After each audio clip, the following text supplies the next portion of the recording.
ನಮಸ್ಕಾರ. Welcome back to Guru Cinema Samachara. ಇತ್ತೀಚೆಗೆ release ಆದ ಕನ್ನಡ ಸೂಪರ್ ಕಂಟೆಂಟ್ ಹೊಂದಿರೋ ಸಿನಿಮಾ ಅಂದರೆ ಬಲರಾಮನ ದಿನಗಳು.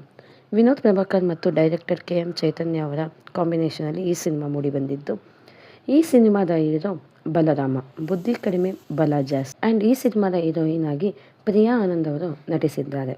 ಈ ಸಿನಿಮಾದ ಆನ್ಲೈನ್ ಸ್ಟೋರಿ ಏನಂದರೆ, ಬೆಂಗಳೂರಿಗೆ ಬರುವಂತಹ ಬಲರಾಮ ತುಂಬ ಕನಸುಗಳನ್ನ ಕಟ್ಕೊಂಡು ಬಂದಿರ್ತಾನೆ.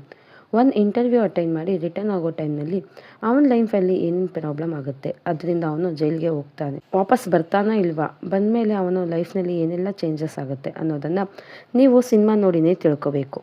ಇನ್ನು ಈ ಸಿನಿಮಾದಲ್ಲಿ ವಿನೋದ್ ಪ್ರಭಾಕರ್ ಆ ಪಾತ್ರಕ್ಕೆ ತುಂಬ ಆಳವಾಗಿ ಹೋಗಿ ಅದಕ್ಕೆ ಜೀವ ತುಂಬಿಸಿದ್ದಾರೆ ಅಂತಲೇ ಹೇಳ್ಬೋದು. ಒಂಥರ ಇನ್ನಿಂಗ್ಸ್ ಹೊಡೆದಿದ್ದಾರೆ ಅನ್ಬೋದು. Story, screen play and heroine chemistry extraordinary ಆಗಿದೆ. ಆ್ಯಂಡ್ KM ಚೈತನ್ಯ ಅವರು ಈ ಸಿನಿಮಾದ ಡೈರೆಕ್ಷನ್ ಮೂಲಕ ಕಮ್ಬ್ಯಾಕ್ ಮಾಡಿದ್ದಾರೆ. 2007ರಲ್ಲಿ ಆ ದಿನಗಳು ಸಿನಿಮಾ ಆದಮೇಲೆ ಇವಾಗ 2026ರಲ್ಲಿ ಬಲರಾಮನ ದಿನಗಳು ಸಿನಿಮಾ ಮೂಲಕ ಇವರು ಕಮ್ಬ್ಯಾಕ್ ಮಾಡಿದ್ದಾರೆ ಅಂತಲೇ ಹೇಳ್ಬೋದು. 1980ರ ಟೈಮ್ನ ಮತ್ತೆ ರೀಕ್ರಿಯೇಟ್ ಮಾಡಿ ತುಂಬ ಪರ್ಫೆಕ್ಟಾಗಿ ಮೇಕಿಂಗ್ ಮಾಡಿದ್ದಾರೆ. ಈ ಸಿನಿಮಾದಲ್ಲಿ ಬಿಗ್ ಬಾಸ್ ಖ್ಯಾತಿಯ ರಜತ್ ಮತ್ತು ವಿನೋದ್ ಅವರು ಕೂಡ ನಟಿಸಿದ್ದಾರೆ. ಬಲರಾಮನ ದಿನಗಳ ಚಿತ್ರವು 80ರ ದಶಕದ ಭೂಗತ ಲೋಕದ ಹಿನ್ನೆಲೆಯಲ್ಲಿ ನಡೆಯುವ ಅಪರಾಧ ಲೋಕದ ಕಥೆಯಾಗಿದ್ದು, ಪ್ರಭಾವಿ ಗ್ಯಾಂಗ್ಸ್ಟರ್ ಬಲರಾಮನ ಏಳು ಬೀಳುಗಳನ್ನು ಈ ಸಿನಿಮಾ ಮೂಲಕ ನಾವು ನೋಡ್ಬೋದು.